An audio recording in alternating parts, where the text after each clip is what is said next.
ಬಡ ಕುಟುಂಬದ ಆಸ್ತಿ ಕಬಳಿಕೆಗೆ ನಡೆಯುತ್ತಾ ದಬ್ಬಾಳಿಕೆ.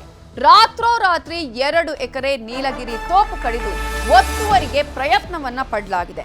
ಬೆಂಗಳೂರು ಉತ್ತರ ತಾಲೂಕಿನ ಹೊಸಹಳ್ಳಿಯಲ್ಲಿ ಈ ಘಟನೆ ನಡೆದಿದ್ದು, ರಾತ್ರೋರಾತ್ರಿ 2 ಎಕರೆ ನೀಲಗಿರಿ ತೋಪು ಕಡಿದು ಒತ್ತುವರಿ ಮಾಡುವಂತಹ ಒಂದು ಯತ್ನ ನಡೆದಿದೆ.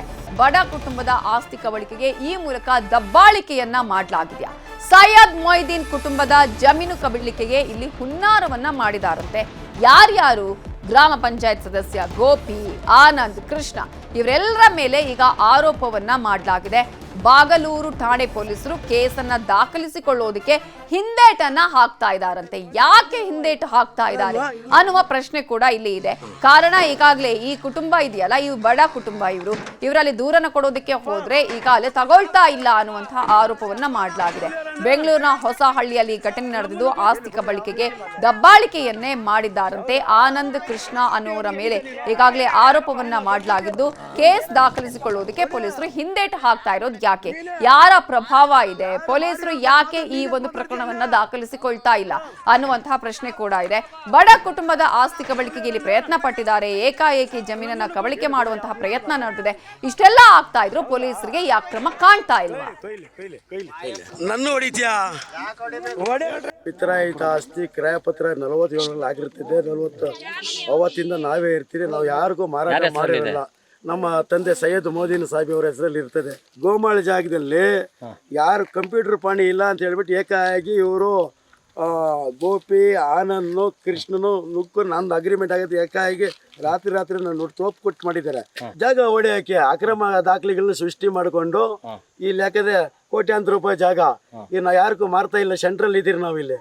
ಅವರು ಹೊಸಳ್ಳಿ ಅವರು ಗೋಪಿ ಹೈಕಮಾಂಡು, ಆನಂದನು 700 ಕೃಷ್ಣ ಅಗ್ರಿಮೆಂಟ್ ಅಂತೇಳಿ ದೌರ್ಜನ್ಯ. ನಿನ್ನ ಹತ್ರ ಏನೈತೆ ಕೊಡು ಅಂತ ನಮ್ಮನ್ನ ದೌರ್ಜನ್ಯ ಮಾಡ್ತಾ ಇದ್ದಾರೆ. ಬಂದು ನಮ್ಮ ಜಾಗದಲ್ಲಿ ಮರಗಳ ಕಟ್ಟು ಮಾಡಿ ನನ್ನನ್ನ ಜಾಗಗಳನ್ನ ನಮ್ಗೆ ದೌರ್ಜನ್ಯ ಮಾಡಕ್ ಬಂದ್ರೆ ಹಿಂಗೆ ಹೆಣ್ಮಕ್ಳು ಇರೋದು. ಏನಾದ್ರೆ ಹೆಚ್ಚು ಕಡಿಮೆ ಆದ್ರೆ ಯಾರು ಇರ್ತಾರೆ? ಯಾರು ಜವಾಬ್ದಾರಿ ತಗೊಂತಾರೆ? ಕೇಳಕ್ ಬಂದ್ರೆ ನಿಮ್ಮ ಅಪ್ಪಂದ ಏನಾನ ಇದ್ರೆ ತಗೊಂಡ್ ಬರ್ರಿ ಅಂತ ಹೇಳ್ತಾರೆ. ಮುಕ್ಕಾಲ್ ಭಾಗ ಆ ಕಡೆ ಎಲ್ಲ ಹೊಡೆದಾಕ್ ಬಿಟ್ಟಿದ್ದಾರೆ ನೋಡ್ರಿ ಸರ್. ಆ ಕಡೆ ತಗೊಂಡೋಗಿ ಮರಗಳೆಲ್ಲ ಸಾಕ್ಸವ್ರೆ. ಸಂಬಂಧ ಇಲ್ದಿದ್ಮೇಲೆ ದೌರ್ಜನ್ಯ ಯಾಕೆ ಮಾಡ್ಬೇಕು? ನಮ್ಮ ಹತ್ರ ಪೇಪರ್ಗಳೆಲ್ಲ ಐತೆ. ನಮ್ಮ ಅಪ್ಪನ ಹೆಸರಾಗಿ ಇರೋದೆಲ್ಲಾನು. ಏನ್ ಮಾಡ್ಕೊಂತೀಯ ಮಾಡ್ಕೊ ಹೋಗು. ಹೊಲ್ಸೊಲ್ಸ್ ಮಾತಾಡ್ತಾರೆ. 50-60 ಜನಕ್ಕೆ ಕರ್ಕೊಂಡ್ ಬಂದ್ರೆ ನಮ್ ಕೈಯಾಗಿ ಆತೈತೆ. ಇದೇ ವಿಚಾರಕ್ಕೆ ಸಂಬಂಧಪಟ್ಟ ಹಾಗೆ ಇನ್ನಷ್ಟು ಡೀಟೇಲ್ಸ್ ಅನ್ನ ಕೊಡೋದಕ್ಕೆ ನಮ್ಮ ರಿಪೋರ್ಟರ್ ಮನುಕುಮಾರ್ ಈಗ ಫೋನ್ ಸಂಪರ್ಕದಲ್ಲಿ ಜಾಯ್ನ್ ಆಗಿದ್ದಾರೆ. ಮನುಕುಮಾರ್, ಈಗಾಗಲೇ ತನ್ನ ತಂದೆಯ ಆಸ್ತಿ ಜೊತೆಗೆ ತನ್ನ ಎಲ್ಲ ದಾಖಲೆಗಳು ಇದೆ ಅಂತ ಹೇಳಿದ್ರು ಕೂಡ ಈಗ ಈ ಮೂವರು ಈ ರೀತಿಯಾಗಿ ಒತ್ತುವರಿ ಮಾಡೋದಕ್ಕೆ ಪ್ರಯತ್ನ ಪಡ್ತಾ ಇರೋದು ಯಾವ ರೀತಿಗೆ? ಈಗ ಪೊಲೀಸರು ಕೂಡ ಯಾಕೆ ಕಂಪ್ಲೇಂಟ್ ತಗೊಳ್ತಾ ಇಲ್ಲ? ಇದರ ಹಿಂದೆ ಏನೆಲ್ಲ ಉದ್ದೇಶಗಳು ಕಾಣಿಸ್ತಾ ಇದೆ? ಎಸ್ ನವಿತಾ ಜೈನ್, ಏನು 2 ಎಕರೆಗೆ ಸಂಬಂಧಪಟ್ಟಂತೆ ಈಗಾಗಲೇ ಏನು ಗಲಾಟೆ ಕೂಡ ನಡೆದಿರುವಂತದ್ದು. ಏನು ಸೈಯದ್ ಅನ್ನೋರಿಗೆ ಸಂಬಂಧಪಟ್ಟಂತೆ ಈ 2 ಎಕರೆ ಜಮೀನಿತ್ತು. 1947ರಿಂದಲೂ ಸಹ ಏನು ಇವರೇ ಏನೋ ಅನುಭವದಲ್ಲೂ ಕೂಡ ಇರ್ತಾರೆ. ಆಗ ಏನು 2 ಎಕರೆ ಜಮೀನಿಗೆ ಸಂಬಂಧಪಟ್ಟಂತೆ ಏನು ನೀಲಗಿರಿ ತೋಪನ್ನು ಸಹ ಬೆಳೆದಿರ್ತಾರೆ. ಇನ್ನು 2 ಎಕರೆ ಜಮೀನಿನಲ್ಲಿ ರಾಗಿಯನ್ನು ಸಹ ಬೆಳೆದಿರ್ತಾರೆ. ಏನು ಅಕ್ಕಪಕ್ಕದಲ್ಲಿ ಏನು ಗೋಪಿ ಅನ್ನೋರು ಮತ್ತೆ ಇನ್ನೊಬ್ರು ಅರುಣ್ ಅನ್ನೋರು ಬಂದು ಈಗ ಆ ಜಮೀನಿಗೆ ನುಗ್ಗಿ ಏಕಾಏಕಿ ಮರಗಳನ್ನು ಕಟಾವು ಮಾಡಿರುವಂತದ್ದು. ಪ್ರಮುಖವಾಗಿ 4 ಎಕರೆ ಅಕ್ಕಪಕ್ಕದಲ್ಲಿ ಇನ್ನೂ 2 ಎಕರೆ ಜಮೀನನ್ನ ಇವರು ಪರ್ಚೇಸ್ ಮಾಡಿರ್ತಾರೆ. ನೀವು ಪರ್ಚೇಸ್ ಮಾಡಿರುವಂತ ಸಮಯದಲ್ಲಿ ಈ 2 ಎಕರೆಯನ್ನು ಸಹ ನಮ್ಗೆ ಬರಬೇಕು ಅನ್ನೋಂಥ ನಿಟ್ಟಿನಲ್ಲಿ ಈಗ ತೊಂದರೆಯನ್ನು ಕೊಡ್ತಾ ಇರುವಂತದ್ದು. ಹಾಗಾಗಿ ಇವರು ಕೂಡ ಏನು ಗಲಾಟೆ ನಡೆದಂತ ದಿನ 112ಗೆ ಕರೆ ಮಾಡಿ ದೂರನ್ನು ಸಹ ನೀಡಿರ್ತಾರೆ.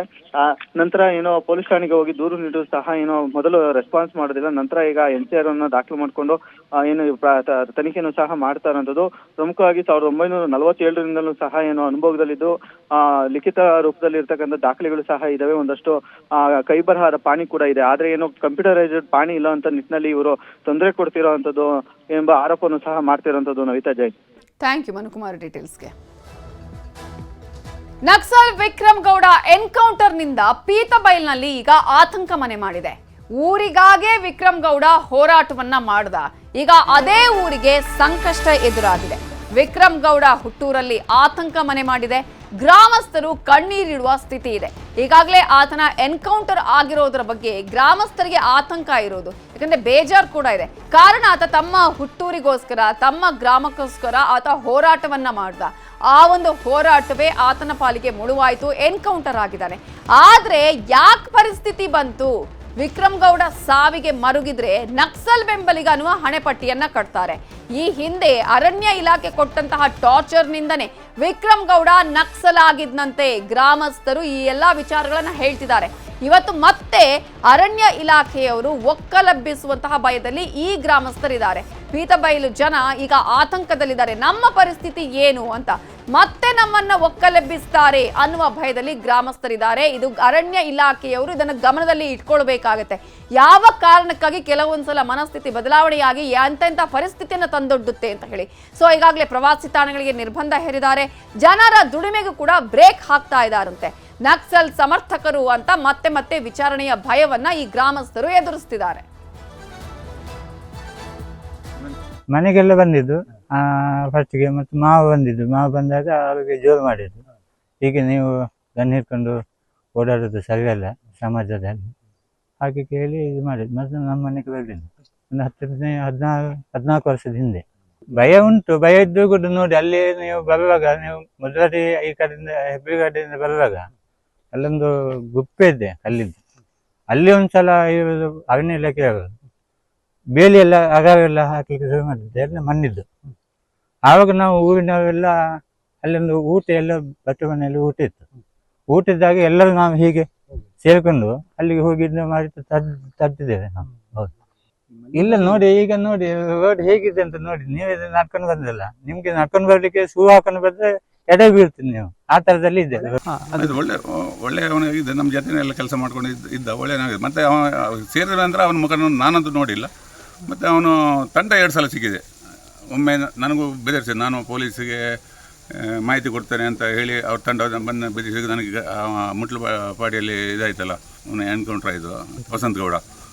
ಅವನು ನನಗೆ ಬಂದು ಇಟ್ಟಿದ್ದಾನೆ ರಾತ್ರಿ ಬರುವಾಗ. ಅವರು ಹೀಗೆ ಸುತ್ತ ರೌಂಡ್ ಹಾಕಿದ್ರು. ಕಡೆಗೆ ಅವಳು ಸುಂದರಿ. ಈಗ ಹೋರಾಟ ಮಾಡೋದು ನಾನು ಹೇಳಿದ್ದೇನೆ ನಿಮಗೆ ಸ್ಟಾರ್ಟಿಂಗಲ್ಲಿ ಹೇಳಿದ್ದೇನಲ್ಲ, ಅದೇ ಥರ ಹೋರಾಟ ಮಾಡೋರು ನಾನು ಬರ್ತೇನೆ. ನೀವು ಗನ್ನನ್ನು ಹೊರಗಿಟ್ಟು ಬರಬೇಕು, ಹೋರಾಟ ಮಾಡೋಣ ಅಂತ ನಾನು ಹೇಳಿದೆ. ಆಮೇಲೆ ನನ್ನ ಹೆಂಡತಿಗೆ 2ನೇ ಹೆರಿಗೆ ಆಗಿತ್ತು. ಆ ಸಮಯದಲ್ಲಿ ಬಂದು ಅಲ್ಲಿ ನನ್ನ ಮನೆಯಲ್ಲಿ, ಅಲ್ಲಿ ಕೂಡ್ಲಲ್ಲಿ ಅವನು ವಿಕ್ರಮ್ ಗೌಡ ಮನೆ ಪಕ್ಕದಲ್ಲಿ ನನ್ನ ಹೆಂಡತಿ ಮನೆ. ಅಲ್ಲಿ ಅವ್ರು ಬಂದು ಹೇಳಿದ್ರಂತೆ, ಇವ ಬಂದಿಲ್ಲ ವಿಕ್ರಮ್ ಗೌಡ, ಮತ್ತೆ ಕಣ್ಣಿಗೆ ಕಾಣಿಸ್ತಿಲ್ಲ. ಅವನು ಅಲ್ಲಿ ಮನೆಗೆ ಬಂದಿಲ್ಲ. ಅವ್ರ ತಂದವರು ಹೇಳಿದ್ರಂತೆ, ನಿಮ್ಮ ಗಂಡನಿಗೆ ಸ್ವಲ್ಪ ಬುದ್ಧಿ ಹೇಳಿ, ಅಲ್ಲಿ ಅವನಿಗೆ ಶೇಷಾನಿಗೆ ಮಾಡಿದಲ್ಲ, ಅವ್ನು ಊಟ ಕೂದುವಾಗ ನನ್ನ ಕೈ ಕಾಲೆಲ್ಲ ಬಡ್ದು ಎಲ್ಲ ಇದು ಮಾಡಿದಲ್ಲ, ಶೇಷಾನಿ ಮಾಡಿದ ಗತಿ ನಿನ್ನ ಗಂಡನಿಗೆ ಮಾಡಿದ್ರೆ ನನ್ನ ಹೆಂಡತಿ ಹತ್ರ ಬೆದರಿಕೆ ಹಾಕಿ ಹೋಗಿದ್ದಾರೆ. ಆನಂತರ